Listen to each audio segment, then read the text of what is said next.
Sister ನಮಸ್ತೆ. ನಮಸ್ತೆ. ನಿಮ್ಮ ಹೆಸರು? ದಿವ್ಯಾ. ದಿವ್ಯಾ ಅಂತ. ಎಲ್ಲಿಂದ ಬರ್ತಾ ಇದ್ದೀರಾ? ಆಚಾರ್ಯ ತುಳಸಿ ಡಯಾಗ್ನೋಸ್ಟಿಕಲ್ಲಿ ವರ್ಕ್ ಮಾಡ್ತೀನಿ. ಅಲ್ಲಿಂದನೇ ನಮ್ಮ ಡಾಕ್ಟ್ರು ಒಬ್ಬರು ನನಗೆ ಇಂಟ್ರೊಡ್ಯೂಸ್ ಮಾಡಿದ್ದು, ಈ ಥರ ಚರಕರಿದೆ, ಅಲ್ಲಿ ಹೋದರೆ ನೀನು ಕಡಿಮೆ ಆಗುತ್ತೆ, ನೋವಿಂದ ತುಂಬ ಕಷ್ಟಪಡ್ತಿದ್ದೀಯಾ. ಏನು ಪ್ರಾಬ್ಲಮ್ ಇತ್ತು ನಿಮಗೆ? ಆ್ಯಕ್ಚುಲಿ ನನಗೆ ತಲೆನೋವಿಂದನೇ ಸ್ಟಾರ್ಟ್ ಆಗಿದ್ದು. ಫಸ್ಟ್ ನನಗೆ ಕೋವಿಡ್ ಆದಮೇಲೆ ಈ ಪ್ರಾಬ್ಲಮ್ಸ್ ಎಲ್ಲ ನನಗೆ ಸ್ಟಾರ್ಟ್. ಏನೇನಾಗಿತ್ತು? ಕೋವಿಡ್ ಅಂದರೆ ನನಗೆ ಡ್ಯೂಟಿ ಮಾಡ್ತಾಯಿದ್ದೆ. ಡ್ಯೂಟಿ ಮಾಡಿ ಮನೆಗೆ ಹೋಗೋಕ್ಕೆ ಆಗಲಿಲ್ಲ ಸಿಸ್ಟರ್. ಆ್ಯಕ್ಚುಲಿ ನನಗೆ ಮನೆಗೆ ಹೋಗೋ ಅಷ್ಟೊತ್ತಿಗೆ ನನಗೆ ಬ್ರೀತ್ ಮಾಡ್ಕೊಳ್ಳೋಕ್ಕಾಗಲಿಲ್ಲ. ತಕ್ಷಣವೇ ಎಲ್ಲ ಕಡೆ ಕಾಲ್ ಮಾಡಿ ಬೆಡ್ಡೇ ನನಗೆ ಸಿಗಲಿಲ್ಲ ಎಲ್ಲೂ ಗೌರ್ಮೆಂಟ್ ಹಾಸ್ಪಿಟ್ಲಲ್ಲಿ. ಆಮೇಲೆ ಎಲ್ಲಿಂದನೋ ನನ್ನ ತಮ್ಮ ಒಂದು ಕಡೆಯಿಂದ ಕಾಲ್ ಮಾಡಿ ಅವ್ರ ಸರ್ ಕಡೆಯಿಂದ ನನಗೆ ಹೇಳಿಸಿ ಒಂದು ಹಾಸ್ಪಿಟ್ಲಲ್ಲಿ ಅಡ್ಮಿಟ್ ಮಾಡಿದರು. ಕೋವಿಡ್ ನಿಮಗೆ ಅಟ್ಯಾಕ್ ಆಗಿತ್ತು? ಆಗಿದೆ ಸರಿ, ಓಕೆ. ಕೋವಿಡ್ ಆದಮೇಲೆ ನಿಮ್ಮ ಬನ್ನಿ ಟ್ರೀಟ್ಮೆಂಟ್ಸ್ ಎಲ್ಲ ಮಾಡಿದ್ರ? ಹೌದು. ಎಷ್ಟು ತಿಂಗಳು ಹಾಸ್ಪಿಟ್ಲಲ್ಲಿ ಆ್ಯಕ್ಚುಲಿ ತುಂಬ ನನಗೆ ಗೊತ್ತೇ ಆಗಲಿಲ್ಲ ನಾನು ಎಷ್ಟು ದಿನ ಇದ್ದೆ ಹಾಸ್ಪಿಟ್ಲಲ್ಲಿ ಅಂತ. ಆಮೇಲೆ ಇದು ಸ್ವಲ್ಪ ತುಂಬ ಕಷ್ಟ ಆಯಿತು ನಮಗೆ, ಅಲ್ಲಿ ಟ್ರೀಟ್ಮೆಂಟ್ ತೊಗೊಳಕ್ಕಾಗಲಿಲ್ಲ. ಅಲ್ಲಿಂದ ಸ್ವಲ್ಪ ಬ್ರೀತ್ ಮಾಡ್ಕೊಳ್ಳೋಕೆ ಸ್ವಲ್ಪ ಇದಾಗಿದೆ ಅಂತ ಮನೆಗೆ ಕರ್ಕೊಂಬಂದರು. ಮನೆಗೆ ಕರ್ಕೊಂಡು ಬಂದಿದ್ದ ತಕ್ಷಣವೇ ನಾನು ಮತ್ತೆ ಬ್ರೀತ್ ಮಾಡ್ಕೊಳ್ಳೋಕ್ಕಾಗಲಿಲ್ಲ. ಆಕ್ಸಿಜನ್ ಲೆವೆಲ್ಸ್ ಎಲ್ಲ ಫುಲ್ಲು 60, 59, 58 ಈ ಥರ ಆಯಿತು. ಆವಾಗ ಬ್ರೀತ್ ಮಾಡ್ಕೊಳ್ಳೋಕೆ ಕಷ್ಟ ಆಗುತ್ತೆ ಅಂತ ಮತ್ತೆ ಹೋಗಿ ಹಾಸ್ಪಿಟಲ್ ಕಡೆಯಿಂದ ಸಿಲಿಂಡ್ರು, ಒಂದು ದಿನಕ್ಕೆ ಒಂದು ಸಿಲಿಂಡ್ರು, 16,000 ಒಂದು ಸಿಲಿಂಡ್ರಿಗೆ ಸಿಸ್ಟರ್. ಪರ್ ಡೇ 24 ಅವರ್ಸು ಬರ್ತಾ ಇರಲಿಲ್ಲ. ಎಷ್ಟು ದಿವಸ ಯೂಸ್ ಮಾಡಿ? 18 ದಿನ ಯೂಸ್ ಮಾಡಿದ್ದೀವಿ. 18 ದಿವಸ ಯೂಸ್ ಮಾಡಿದ? 18 ದಿನ ಯೂಸ್ ಮಾಡಿದ್ದೀವಿ. ಯಾಕಂದರೆ ಅದು ತೆಗೆದ್ರೆ ನನಗೆ ಈ ಥರ ಮಾತಾಡ್ಲಿಕ್ಕಲ್ಲ, ಬ್ರೀತ್ ಮಾಡ್ಕೊಳ್ಳೋಕ್ಕೆ ಆಗ್ತಿರ್ಲಿಲ್ಲ ಸಿಸ್ಟರ್. ಓಕೆ ಸಿಸ್ಟರ್, ಆಗ 1.5 ಮಂತ್ಸಿಂದ ಬಂದಿದ್ದೀನ ಸಫರ್ ಮಾಡಿದ್ದೀರಲ್ಲ? ಮಾಡಿದ್ದೀನಿ. ಸರಿ, 1.5 ಮಂತ್ಸ್ ಬಂದು ಸಫರ್ ಮಾಡಿದ್ದೀರಾ, ಅದರಲ್ಲಿ ಐ ಡೋಸ್ ಟ್ಯಾಬ್ಲೆಟ್ಸ್ ಏನಾದರೂ?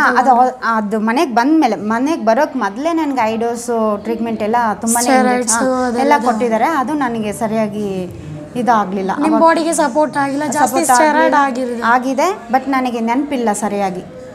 ಅಷ್ಟು ತುಂಬ ಕಂಡೀಷನ್ ಜಾಸ್ತಿ. ಸರಿ ಸಿಸ್ಟರ್, ಕೋವಿಡ್ ಆದ ಮೇಲೆ ಏನು ಪ್ರಾಬ್ಲಮಿಂದ ಫೇಸ್ ಮಾಡ್ತಿದ್ದೀರಾ? ಸ್ಟಾರ್ಟಿಂಗ್ ನನಗೆ ಹೆಡ್ಡೇಕ್ ಬಂತು. ಹೆಡ್ಡೇಕ್ ಬಂದ ತಕ್ಷಣವೇ ನನಗೆ ಫುಲ್ ಇಡೀ ಯಾರು ಮಾತಾಡೋದು ನನಗೆ ಕೇಳಿಸ್ಕೊಳ್ಳೋಕ್ಕೂ ಆಗ್ತಿಲ್ಲ, ಅಷ್ಟು ಇರಿಟೇಟ್ ಆಗ್ತಿತ್ತು ನನಗೆ. ತುಂಬ ತಲೆನೋವಿಗೆ ಅಳ್ತಿದೆ. ನಮ್ಮ ಹಾಸ್ಪಿಟ್ಲಲ್ಲಿ ಹಾಯಮ್ಮ ಎಲ್ಲರೂ ನನಗೆ ಎಣ್ಣೆ, ಆಯಿಲ್ಮೆಂಟು ಎಲ್ಲ ತೊಗೊಂಡು ಬಂದು ತುಂಬ ಮಸಾಜ್ ಮಾಡೋರು. ಪೇಯ್ನ್ ತಡ್ಕೊಳಕ್ಕಾಗ್ತಿರ್ಲಿಲ್ಲ ನನ್ನ ಕೈಲಿ, ಅಷ್ಟು ಅಳ್ತಿದ್ದೆ. ಆವಾಗ ಒಂದು ಸುಮಾರು ಅದಕ್ಕಾಯಿತು. ಹಂಗಾಗಿ ಸ್ವಲ್ಪ ಅದನ್ನೇನಾದರೂ ಹೋಗಿ ಐ ಡಾಕ್ಟ್ರ್ ಹತ್ರ ತೋರಿಸಿದ್ರೆ ಸರಿ ಹೋಗುತ್ತೇನೆ ಅಂತ ಹೋಗಿ ಸ್ಪೆಕ್ಸ್ ಎಲ್ಲ ಹಾಕ್ಕೊಟ್ರು. ಮತ್ತು ಮೈಗ್ರೇನ್ ಪ್ರಾಬ್ಲಮ್ ಇದೆಯೇನೋ ಅಂತ ಅದಕ್ಕೂ ಟ್ಯಾಬ್ಲೆಟ್ 1 ಮಂತ್ ಟ್ಯಾಬ್ಲೆಟ್ ಕೊಟ್ಟರು. ಅದನ್ನೂ ತೊಗೊಂಡಾಗ ಕಡಿಮೆ ಇತ್ತು. ಆಮೇಲೆ ಪುನಃ ಹಂಗೆ ಸ್ಟಾರ್ಟ್ ಆಯಿತು. ಮೈಗ್ರೇನ್ ಇಲ್ಲ ಅಂತ ಹೇಳಿದರು. ಆಮೇಲೆ ನನಗೆ ಹೈ ಪ್ರಾಬ್ಲಮ್ ಆಯಿತು. ಕೋವಿಡ್ ಆದಮೇಲೆ ಹತ್ರದ್ದು ದೂರದ್ದು 2 ಡಿಸ್ಟನ್ನು ಇದು ಆಗಿದೆ, ನನಗೆ ಪ್ರಾಬ್ಲಮ್ ಆಗಿದೆ. ನಾನು ಅದಕ್ಕೆ ಸ್ಪೆಕ್ಸ್ ಆಗ್ತಾಯಿದ್ದೀನಿ. ಬೇರೆ ಮತ್ತು ಅದು ಒಂದಾಯಿತು ನನಗೆ. ಹಂಗಾಗಿದ್ದ ತಕ್ಷಣ ಮತ್ತೆ ನನಗೆ ಕತ್ತು ಇದು ಟೆಸ್ಟ್ ಮಾಡುವಾಗ ಹಿಂಗೆ ಇದ್ದರೆ ನನಗೆ ತುಂಬ ಹಂಗೆ ಕತ್ತು ತೆಗೆದು ಸೈಡಿಗೆ ಇಡಬೇಕು, ಅಷ್ಟು ಪೇಯ್ನ್ ಬರ್ತಿತ್ತು. ಅದು ನನಗೆ ಇದು ಮಾಡುವಾಗ ಗೊತ್ತಾಯಿತು. ಆ್ಯಕ್ಚುಲಿ ನನಗೆ MRI CT ಎಲ್ಲ ಫುಲ್ ಎಲ್ಲ ಮಾಡಿಸಿದೆ. ಆವಾಗ ನನಗೆ ಇದು ಸ್ಪಾಂಡಿಲೈಸಿಸ್ ಇದೆ ಅಂತ ಗೊತ್ತಾಗಿದ್ದು. ಮತ್ತು ಇದು ಸ್ಲಿಪ್ ಡಿಸ್ಕ್ ಆಗಿರೋದು, ಪುನಃ ವೆರಿಕೋಸ್ ವೇಯ್ನು, ಮತ್ತು ಕಿಡ್ನಿ ಸ್ಟೋನು, ಇದು ಫೈಬ್ರಾಯ್ಡ್,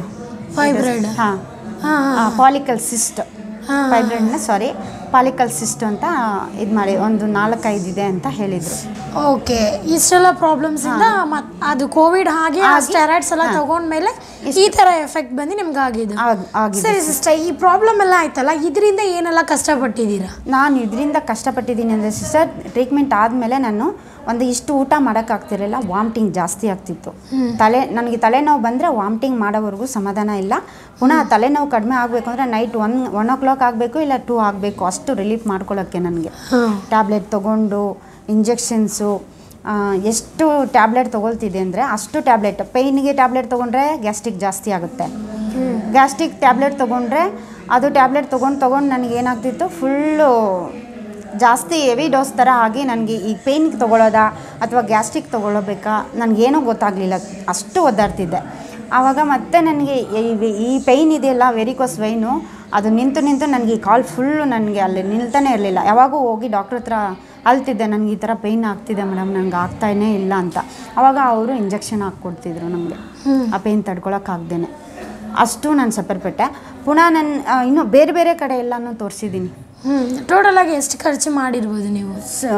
ಇಲ್ಲ ಅಂದರೂ ನಾನು ಕೋವಿಡ್ ಆದಮೇಲೆ ಒಂದು 6 ಲಕ್ಷ ಮೇಲೆ ಖರ್ಚು ಮಾಡಿದ್ದೀನಿ ಸಿಸ್ಟರ್. ಕೋವಿಡ್ ಆದಮೇಲೆ 6 ಲಕ್ಷ ಖರ್ಚು ಮಾಡಿ?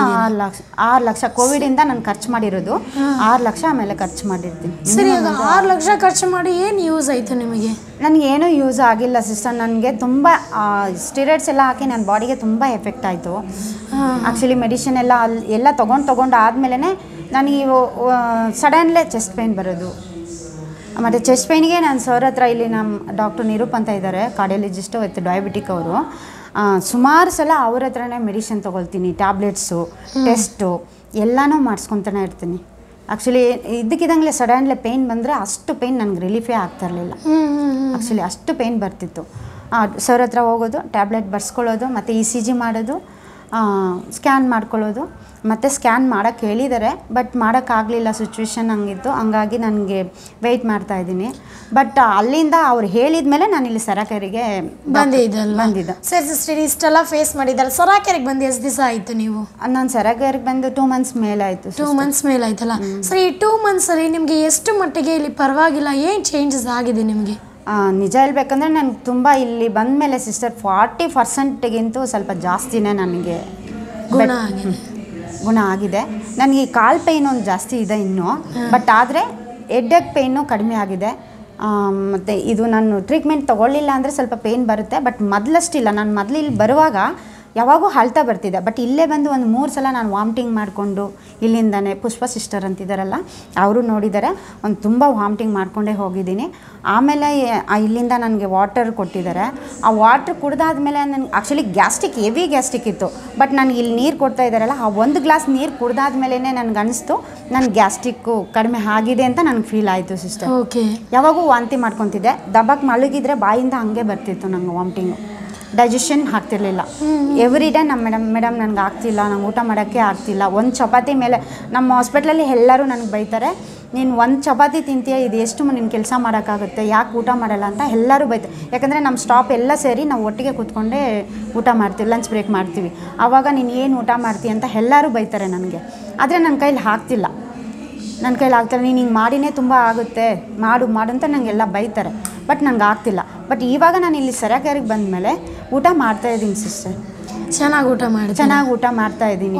ಆ್ಯಕ್ಚುಲಿ ನನಗೆ ಗ್ಯಾಸ್ಟ್ರಿಕ್ದು ಮಾತ್ರ ನನಗೆ 60% ಅಷ್ಟುಗೆ ನನಗೆ ವಾಸಿ ಆಗಿದೆ ಅಂತ ನನಗೆ 100% ನನಗೆ ಗೊತ್ತಾಗ್ತಾ ಇದೆ. ಬೇರೆ ಏನು ಚೇಂಜಸ್ ಆಗಿದೆ?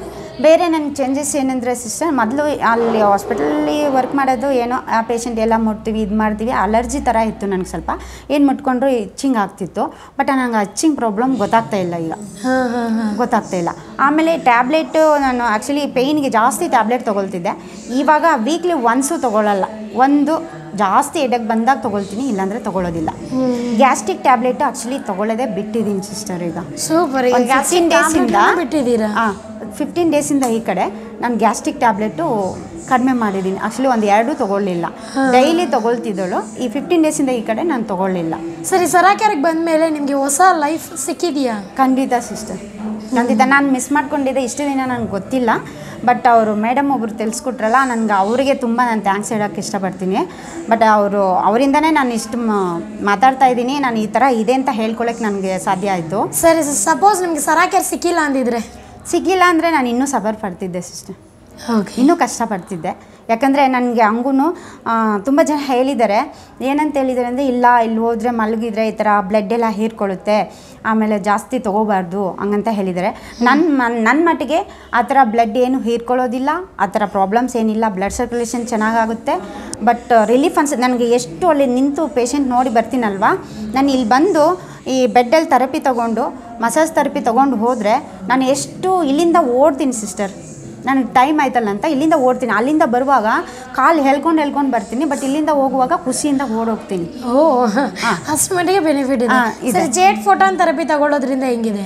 ನನಗೆ ಆ್ಯಕ್ಚುಲಿ ಅವತ್ತು ನಾನು ತುಂಬ ಹೆಡ್ಡೇಕ್ ಇದೆ ಅಂತಲೇ 1 ದಿನ ತೊಗೊಂಡೆ ಸಿಸ್ಟರ್ ಅದು.